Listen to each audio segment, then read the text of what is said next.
Hi everyone, in the next 30 minutes on Business Live, we explore impact of rising COVID-19 cases and threats of shutdown on economic recovery and business rebound. Also coming up, Ghana Tourism Authority hints of severe sanctions against non-compliant leisure centers following President's latest COVID-19 directive. Plus, high freight charges becoming a nightmare for importers who say the cost of renting or shipping a container from Asia and Europe has skyrocketed from $3,000 to $13,000. My name is Darryl Kwao. I'll have the details right after this.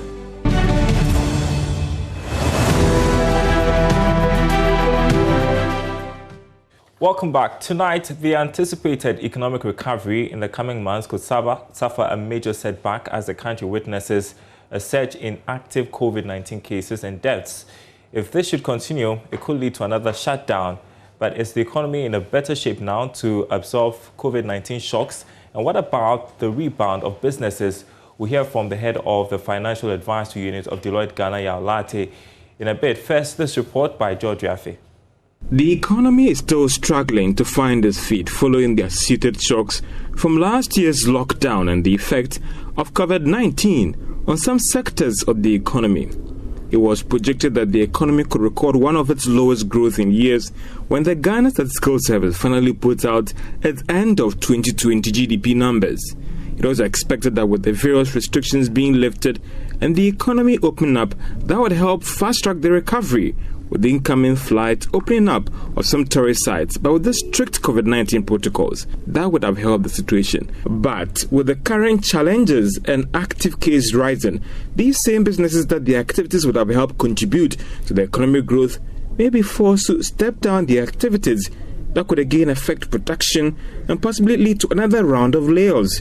Again, some of these workers that have been waiting on the list to be called back may also be put on hold. There is even new data that suggests that most of the fresh infections are hitting the young population, a move that should worry most business owners that might be forced to shut down or lose their workforce. Well, for some, whichever way you want to look at this, most businesses that were already struggling could see their situation compounded. All right, head of the Financial Advisory Unit of Deloitte Ghana, LARTEY, says government must focus on key sectors of the economy that will boost growth to offset the challenges that may be posed by a surge in COVID-19 cases. I started by asking him what the implications of a lockdown would be for the economy.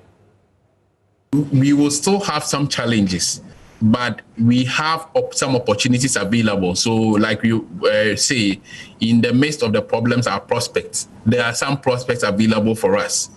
So one key area, for instance, is the mining sector. And it's been noted in some of the report from the World Bank and Moody's that gold price has remained as high as about $1,800 per ounce over the last few months, almost hitting $2,000 per ounce.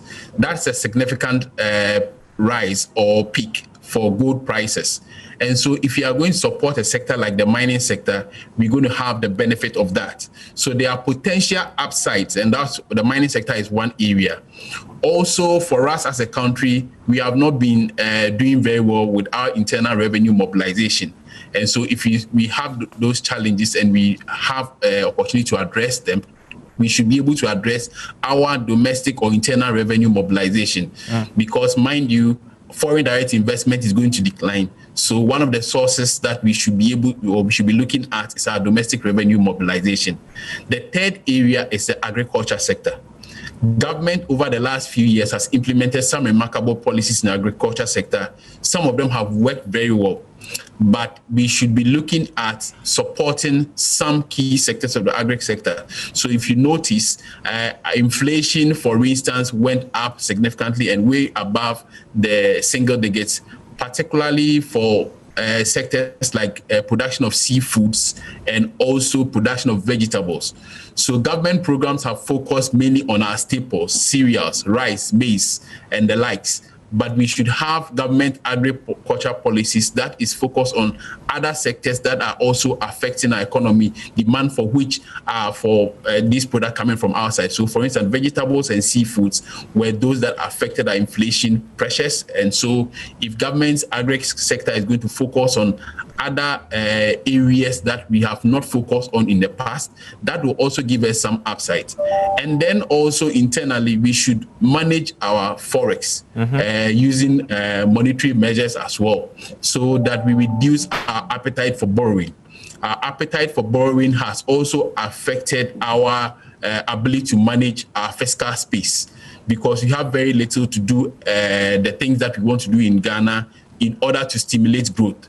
So if most of our the monies or revenues that are coming are going into servicing debt, our fiscal space is very small to invest in other areas of the economy that's going to stimulate growth. And then the last one is to also do targeted support or incentives for certain businesses. We know that the COVID affects some businesses more than others. So the sectors that have been heavily affected, we should have some targeted policies that are going to help them stimulate or even stay in business. We have gone through one situation before. Now we know the sectors that are going to be badly hit. So if we are going into some form of second wave, we should target certain sectors, for instance, the hospitality sectors, the aviation sector, and even the oil and gas sector. Now, the good news is that oil prices have gone back almost above the $50 per barrel mark. And so it's an opportunity for us to also push or support that sector, because we know that that sector was heavily affected as well during the pandemic. So what policies and programs do we have to support production of oil and also the distribution of petroleum products within the sector? I think these are some of the policies that if government looks at implementing them, agri sector, supporting the service sector, and also manufacturing sector, we should be able to survive the COVID or the effect of the pandemic. Now, the Ghana Tourism Authority says it will apply severe sanctions against owners of leisure centers which are not complying with COVID-19 directives. This follows the President's instructions to the Inspector General of Police to shut down any leisure center flouting COVID-19 directives due to the spike in active cases and deaths over the past 2 weeks. Listen to what the President said. It is my duty to protect lives and livelihoods. In furtherance of this, I've instructed the Inspector General of Police to direct officers, men and women of the police service, to ensure the rigorous enforcement of the law on mask wearing at all public places and in public transport. They're also to ensure the closure of all nightclubs, pubs, cinemas and beaches that may be operating in defiance of the law. They will be assisted by the other security agencies, if need be. Persons in marketplaces, workplaces, and operators of public transport must conduct their activities in accordance with the hygiene and safety protocols. The wearing of masks in these places is mandatory. Regulatory agencies will undertake random checks to ensure conformity with COVID-19 rules. Should any facility or institution fail to comply with these directives, its activities will be immediately prohibited and appropriate sanctions applied. It is important that I remind all Ghanaians that severe punishments exist on our statute books for persons breaking the law on the mandatory wearing of masks. Should anyone be arrested by the security agencies disregarding this directive, that person will be dealt with strictly in accordance with law. My colleague Charles Aite earlier on the marketplace spoke with Head of Quality Control at the Ghana Tourism Authority, Alex Wachi, on what steps the authority is taking to ensure leisure centers comply with COVID-19 directives. During the festivities, the Ghana Tourism Authority embarked on an enforcement exercise to ensure full compliance of the President's directive, as he stated in his 20th address. So we visited a number of beach recreational facilities, as well as entertainment enterprises, which includes nightclubs, pubs, and cinema theaters. And all these establishments as have been indicated by the president, must remain closed. So when unfortunately, some of them were operating. So we have to clamp down on those establishments, as well as display the notice of closure to inform the public that they are not supposed to operate. So how many of these centers have we been able to close down? Yes, when we had the exercise, we shut down about 4 cinema theaters, 6 nightclubs, about 12 beach recreational facilities, all of them in Accra. But we are replicating the exercise in other parts of the country. So these figures pertain to what we did in Accra. Well, so moving forward shortly, the president is definitely not happy. Cases keep rising and most of these leisure centers keep flouting COVID-19 protocol. What's going to be the new direction of the task force moving forward? Are you going to be intensifying your actions, of which you should? Sure, we're going to intensify the enforcement exercise to ensure full compliance. I mean, if you listen to what His Excellency the President recounted, the statistics, it's quite alarming. And our lives are at stake. All of us, we need to protect our lives. So I believe that this time around, the operators, as well as the prospective patrons, will cooperate with us so that we can ensure the full compliance of the President's directives as regards the imposition of restrictions. And even those who are allowed to operate, the tourism enterprises, they abide by the operational guidelines that we've outlined to those enterprises. So certainly, we are going to intensify it. And as I said, we are going to replicate it in other parts of the country. It's not going to be just in Greater Accra region. Well, shortly before I let you go, we do know that the police force have been deployed to ensure, much more of compliance across the various, regional capitals. How is going to be the formation of your, task force moving forward to ensure compliance? Because it's not just about, having to push in moral assuasion. It's also about force. Sure. Anytime you conduct enforcement exercise, we do it with the assistance and support of the Ghana Police Service. So what we did during the festivities, we did it in conjunction with the police service, as well as the media, selected media houses, which included a team from Joy FM. So definitely we are not going to do it alone as an authority. We always go with the law enforcement agency, which is the Ghana Police Service. However, I must also say that we are also contemplating, not that we are contemplating, we are going to also embark on awareness campaign to keep on reminding the operators as well as the prospective patrons to comply with the President's directive in our own interest to help protect lives. So that will be done alongside the use of coercion for compliance. Well, away from COVID-19 news, managers of the Integrated Customs Management Systems have issued a communique to stakeholders and exporters on the commencement of registration for goods under the Continental Free Trade Area. The notice from ICOM's implementation team, cited by Joy Business, indicates that henceforth, any exporter or importer who wishes to trade under the new trade deal must pass through the ICOM's managed Unipass. Now, Ebenezer Sabute has been following the development and filed this report. The process of registration is the first step in ensuring that there is a seamless process for both importers and exporters that want to take advantage of the African Continental Free Trade Agreement. Two Ghanaian firms, Kasapreko and Gandor Cosmetics, exported products on the first week of the official start of trade without the ICOMS process. The Customs Division of the Ghana Revenue Authority, together with the implementation team of ICOMS, issued a directive to begin the process for registration Monday, 18th January. The process for registration was communicated to exporters in a notice which reads, quote, "We are pleased to inform you that the online process for the application of the AFCFTA exporter registration and ICOMS has been completed and implemented. All potential AFCFTA exporters should consult with a declarant to process their applications.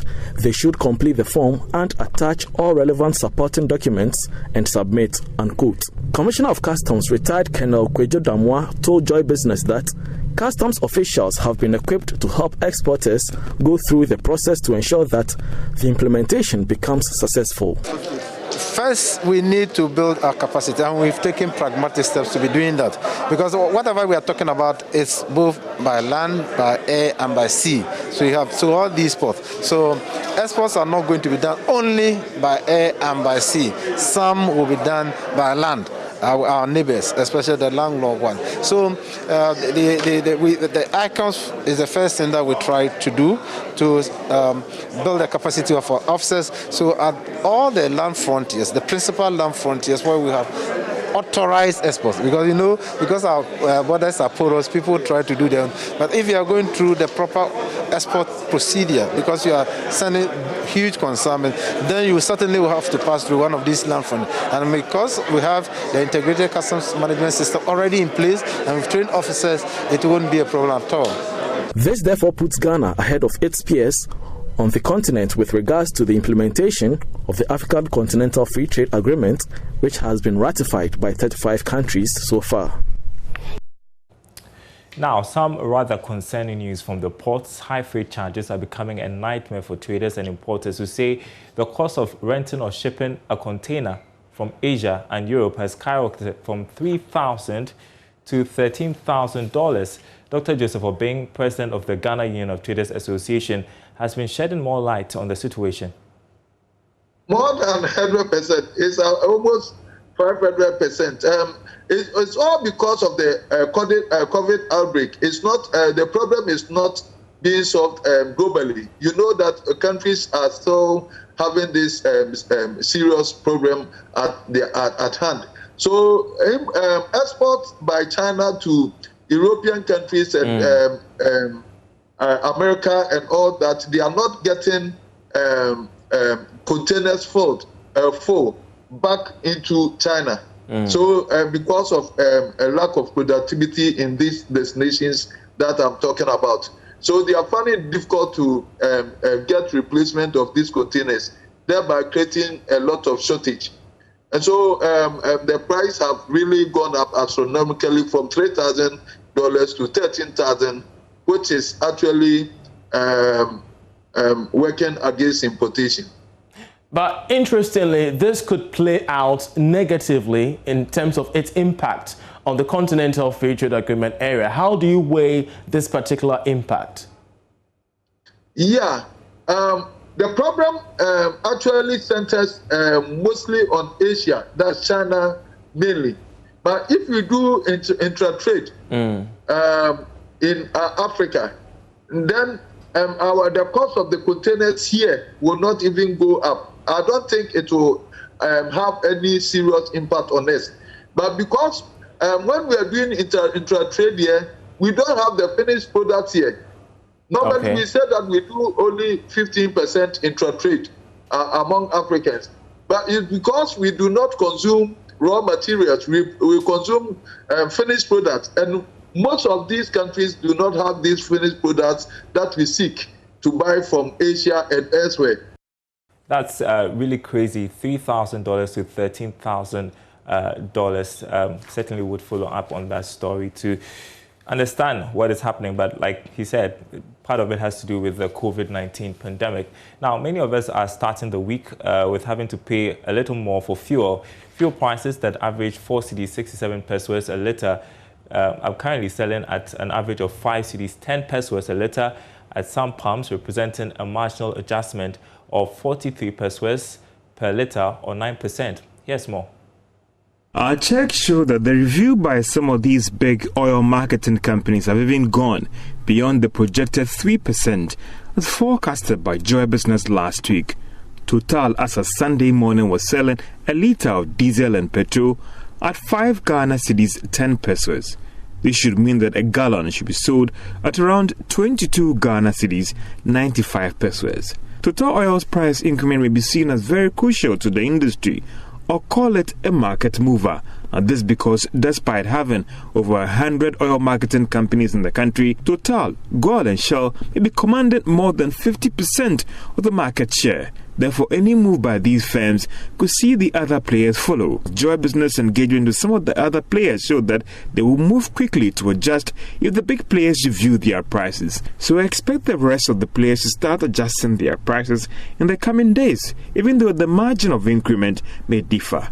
The review in prices could in the coming days possibly push for talks between transport operators and government for an increase in fares. It could also lead to an increase in prices of goods and the cost of living, and maybe end up with general price levels of services also going up. Well, some commercial drivers have been reacting to the increment and how that would affect them, especially during this period of the pandemic. Prices, if they increase it, they're supposed to increase our fare too for us, because it's like you are going with somebody and you take lead and you tell the person that the person doesn't follow you.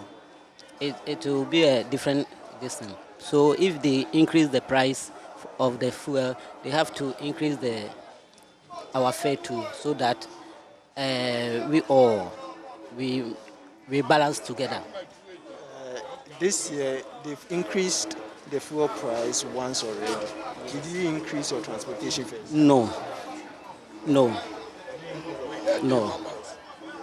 Okay, so when they increase it for the second time, you are going to increase your fares? And our leaders supposed to say something about it so that they increase our own too for us. My price in baby no. If say esa na dia hochire e bre akwantufuo no. Ti me kwa madwen dia anka nyina baby gina na momuntum. Sa na me madwen eyeme. Me dia anka egina baby gina na dia anka be me de. Because say to fuel price ni mu na to fare ni mu a na still hochire ne ba na e ba o manum. Enti nka egina baby gina na dia anka mani beje ho sa. Well, so the Chamber of Petroleum Consumers Ghana is asking commercial drivers not to adjust their fares as a result of the fuel price hikes. Executive Secretary DAMOAH is also urging government to intervene. We would plead with the transport operators, we will plead with the drivers to exercise a bit of restraint. If it so happens that at each turn of the way, fuel prices go up, they would increase transport fares. What they would end up doing to Ghanaians is to shortchange everybody. If my memory serves me right, somewhere in June, transport fares were increased. We increased transport fares to almost 20-30%. Then the understanding was if the dynamics changed because of the COVID pacing or social distancing in the vehicles and fuel prices haven't gone up, if the dynamics changed, they were going to reduce fares. You recall in July, August, the dynamics had been reviewed. The COVID protocols had been reviewed to allow them to now pick the prescribed number of passengers per vehicle. Now they still decided not to even reduce the fares. We had on a number of occasions the reason to call on them to reduce transport fares. That was not done. And so it will be quite disingenuous if anybody at this point says that fuel prices have gone up by 9% or 9.3%, and so we would need to start increasing transport fares. They can start having the discussion, but I do not think that transport fares would need to go up at this point. Again, we are also asking authorities to have a second look at the pricing formula. You cannot continue to do the same thing and expect different results. So let's look at a way to stabilize prices for Ghanaians so that people can plan their life. That's all we are asking. And in doing so, we believe that the Thermal Oil Refinery holds weight, also has a key role to play in there, and only if we would resource them to play the role that the nation expects of all of them, we should be in a better place. Well, at this point, we don't know what the discussion is amongst commercial driver unions. Hopefully, they don't increase the fares. Well, in today's edition of Money Lab, the Executive Director of Financial Literacy Foundation Africa, Dr. Richmond Kwame Frimpong, focuses on how to build multiple streams of income to be financially sound.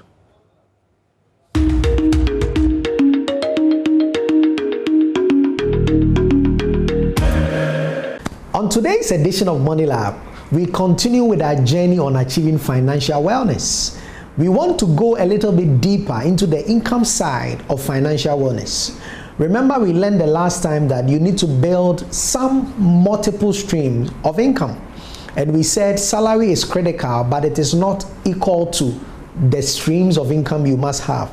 So today we want to answer the question of what other way can I build other sources of income so that it can feed into my stream of financial wellness. One of the things you can do is to do well not to mix your regular job with your side job. Most importantly, you don't need to steal the time of your regular job for another thing. But one good thing you can do is to take a critical look at your professional skills, a critical look at your talents and abilities, a critical look at some of the other things you can do without you being there. And if you can use platforms like social media, you can use platforms like church groups and student groups, you are able to outsource those giftings and monetize them so that at the end of every month, you earn more than just salary. When you do, you'll be building your way out of every financial quagmire, and that is financial wellness. That's Business Live tonight.